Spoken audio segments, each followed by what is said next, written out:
Hey everyone, so I got this cookbook, Joyfull, and I'm gonna make this recipe. So, I got all the ingredients, so I'm gonna just collect them all on my counter and then start making my recipe. So these are all my ingredients. This recipe is Bharazi. I don't know if I'm pronouncing that right. She says it's East African. So the ingredients I have are here. It's some oil. She recommends avocado or sunflower oil. I just have vegetable oil, so I'm just gonna use that. Two small chilies. So like the Thai chilies. And then grated ginger, so I have to grate this. Some turmeric, salt, cornstarch, coconut milk. Just through using different coconut milks, I would definitely make sure you get a good one. If you look up America Test Kitchen, they have a video reviewing different brands of coconut milks.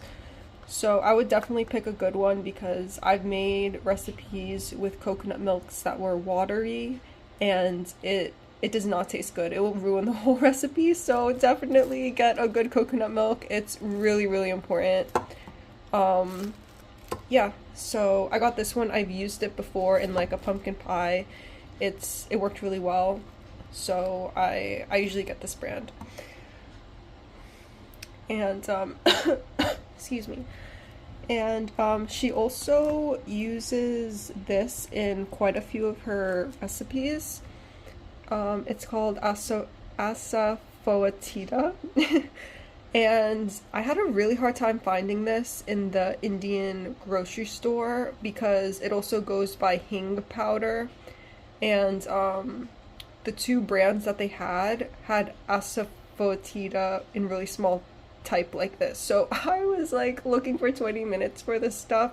So just keep in mind, it might go by a different name. Yeah, she uses chickpea flour in some of her recipes, and if you go to an Indian grocery store, it might be called, I think it's basan, and then there's also another name for it. So those are the two things that I know go by different names, like if you're in a Indian grocery store. So just good to know. And then I made some pigeon peas. These were dried. I soaked them and then I cooked them just because they're a lot cheaper than the canned ones. So yeah, I'm gonna start putting them in my pan and making this. Sorry, I also wanted to mention that it also calls for cabbage, which I don't have. I think it calls for half a head of cabbage. I don't have that, so I have spinach. I'm gonna use spinach instead, and hopefully it'll be fine. So here are my two chilies diced up, and then I have 1 tablespoon of grated ginger. And just a tip about ginger, if you have a lot like this, you can freeze it, and it's really easy to grate while it's frozen. Sorry, my cat's meowing. So I'm gonna put this in with a little bit of oil.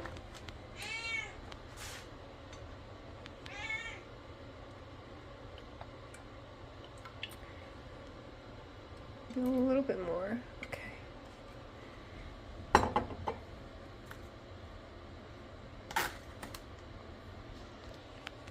So I'm just going to heat this on medium heat. It says to do it for 30 seconds, but I think I'm going to do it a little bit longer just because my pan isn't hot yet. So I think it's actually better to let the pan heat up, and once the oil is like hot, then put it in for 30 seconds. So I'm going to wait until it gets warm, and then I'm going to put the turmeric in.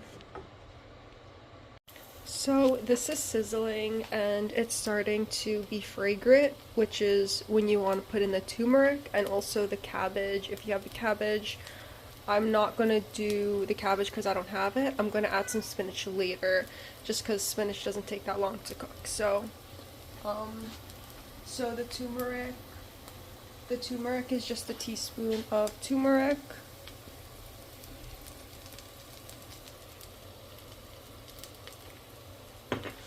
And then this is just gonna, it says cook it for 2 minutes, but I don't have the cabbage in here, so I think I'm just gonna cook it for like a minute.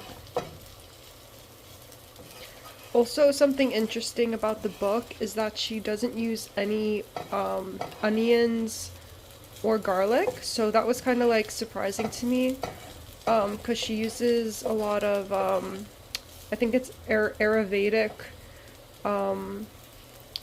like food practices, and they say consuming a lot of like onions and garlic isn't good for you, so that's why she uses this. Where is it? That's why she uses this a lot. This is going to replace that onion and garlic flavor. Okay, so this has been cooking for about a minute, and now I'm going to add my coconut milk.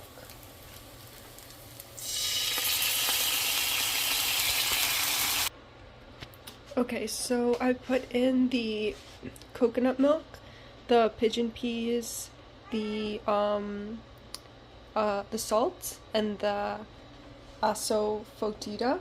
And this is my first time using this, and the smell is surprisingly similar to like onions and garlic. I'm kind of surprised.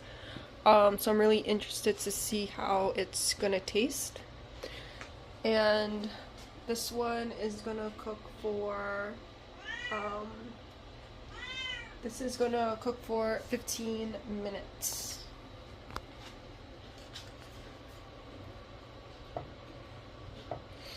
It smells pretty good. Like, I can smell the creamy coconut. I can smell the asafotida and also the turmeric.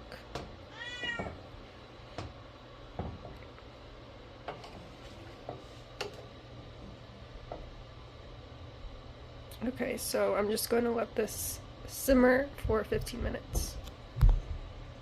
Okay, so this is getting a little thicker, which is awesome because it was really liquidy in the beginning. Excuse me. And the picture is like, the picture looks so thick. So I mean, she uses canned pigeon peas. I used dry ones, so I tried to estimate the amount as best I could. So that might be why mine is a little runnier, and also I don't have a half a head of cabbage in mine. So if you use like half a head of cabbage, that will definitely bulk this up a little bit more. I do have some frozen vegetables, so I might add it just to like make it a little more like bulky and not so watery. But after this cooks for 15 minutes, the next step is going to be to add some cornstarch.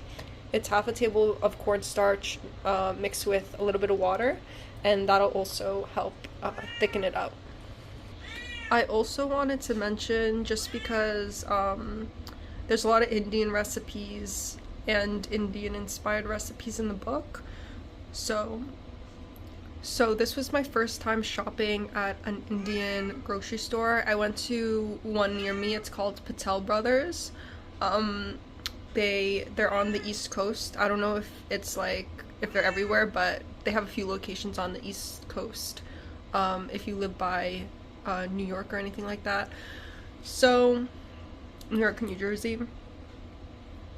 So it was really cool because I buy a lot of spices, and a lot of times, you know, when you go to the grocery store, they come in like these little jars, and they're usually like, they can get pretty expensive, but at Indian grocery stores, they have a lot of spices because as you guys probably know, spices is such like a huge part of Indian cuisine.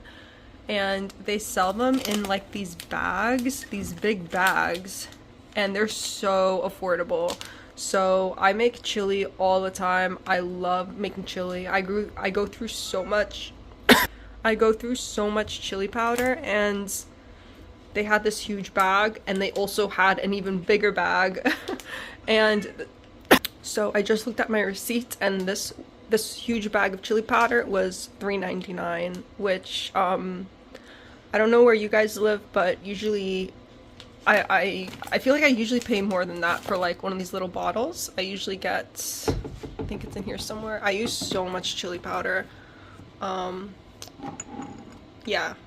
I mean, this is organic, which is probably why it's more expensive, but I would go through so much of this stuff. So when I'm done with this, I'm gonna try the other one and see how it tastes. But yeah, they also had curry leaves. This bag of curry leaves I think was $1. And another recipe I'm gonna make of hers is ask for 10 curry leaves, and I've never seen curry leaves at my grocery store, my regular grocery store, so it was really cool to see this. And they had like an even bigger bag. They just have a lot of stuff in bulk at the Indian grocery store, which was so cool. Oh yeah, I also got this bag of garam masala because I just love like Indian flavors and stuff, so I just stocked up a little bit on that. And then this is what I was talking about before with the chickpea flour. So chickpea flour is awesome because it has a lot of protein if you're vegan. All the recipes in her book are vegan, but I mean they're awesome either way. This, I've never actually used chickpea flour, but she has like these frittata muffin recipes that I'm gonna try to make, and they have a good amount of protein. So like I was saying, it's called besan. Sorry if I'm not pronouncing that right, but I only knew that because I looked it up on Google, and you can see in the ingredients it's just chickpea flour. So that was super interesting. Anyway, sorry for this little intermission. I'm gonna stop talking, and I'll come back once this is done simmering. It's already gotten a little thicker. Yeah, it's gotten thicker. I haven't even put the cornstarch in it yet, so.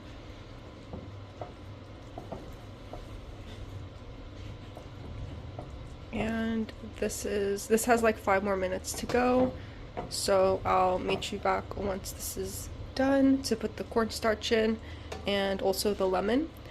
Also, I want to add that the recipe calls for cilantro, which I wasn't able to get, and I'm like super bummed about it because I love cilantro. Yeah, I know that's a controversial topic, but I love cilantro, and I'm sure this would have tasted great with it. So if you have cilantro and you like it, definitely add it to this recipe. I kind of like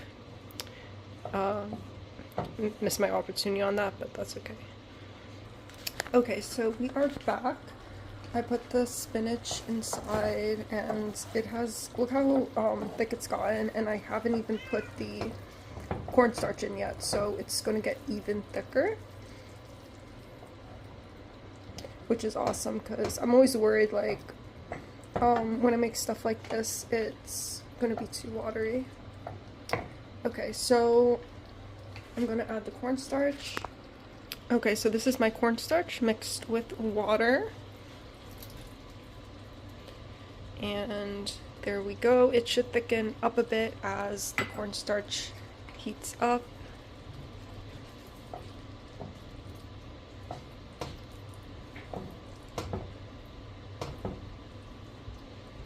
This smells so good.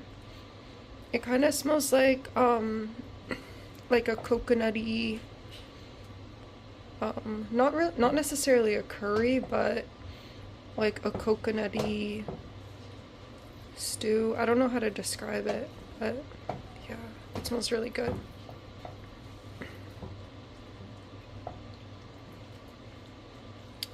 Wow, it's getting so thick.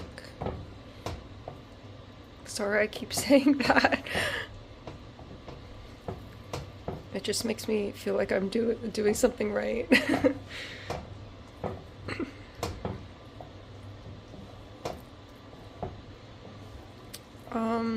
Like I make a lot of easy Indian recipes. Like I use a lot of curry powder and like garam masala and cumin, which is I feel like that's the that's like the American way of making Indian food, but it's not really how like people of that culture really make it. So I've always been like very intimidated by it, but this recipe was pretty easy, and I think some of the ingredients scared me a little bit, like the ones where I had to go to the Indian grocery store, but even that was like such a cool experience of going there and just seeing all the different things they have, and also how differently like they package them. And you could probably find things there that are a lot cheaper compared to like an American grocery store, especially when it comes to like the like ethnic foods. I feel like ethnic foods tend to be more expensive at American grocery stores because I'm half Korean, and whenever I go to like ShopRite or Whole Foods or whatever, well, Whole Foods is always expensive, but whenever I go to like a ShopRite and I see some of like the Asian foods, it just seems a lot more expensive than when I go to like an Asian grocery store. So like you can get tofu really inexpensive at an Asian grocery store, and they also sell it in bulk, so you can get like a bucket of tofu, which will have like a few blocks of tofu if you eat a lot. The only thing with that is it'll go bad pretty quick if you don't eat it quickly, because I did that once and I couldn't eat all that tofu. So if you eat tofu for like every meal or eat it every day, that that might be useful for you guys. Okay, so I put in the lemon juice, and I think that's it. Let me just see. Yeah, so at this point you would put in the cilantro too, but I don't have cilantro, so I'm just going to plate this up with some rice and try it. Okay, so here it is. I have it with some rice.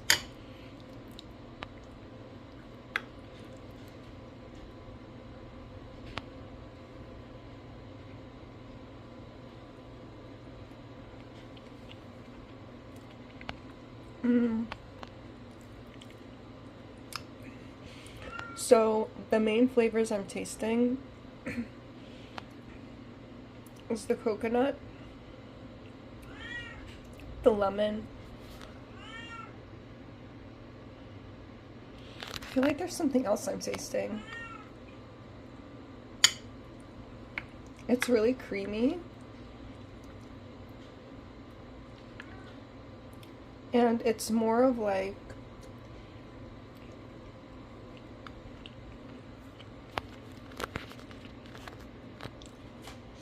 I'd say it's more of like a mild flavored dish. So if that's kind of like your preference, you'd probably like this. If you want something like with intense flavors, that's not what you're gonna get with this dish, I think. Oh my god, my cat's going crazy. But yeah, it's good. It's like a simple one. The ingredients were pretty easy to get. The only one you'd have to really look for is the asafotida, I think. Everything else, and maybe the Thai chilies, but everything else was really easy to get. So on a scale of 1 to 10, Oh my god, it's so hard to rate this. It's really good. I wouldn't say it's like the best thing I've ever had, but it's really good, and it's my first time making it, so hopefully I made it okay. She's so jealous when she hears me talking to anyone else. But yeah, thank you for watching, guys, and bearing with me as I try this recipe. I'm just gonna pick her up.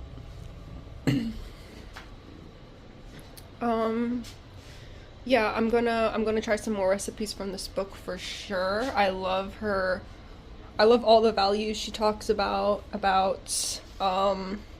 you know, eating what's nourishing for your body compared to what you are told is like quote unquote healthy and stuff. So yeah, thanks for watching, and if you try this recipe, let me know if you like it, what you think. I'm probably gonna try making this again with like the cilantro. I think the cilantro will add such amazing flavor to this too, because like I said, it's pretty simple how I made it, and the cabbage would add some nice texture. So yeah, hey, thanks guys, bye.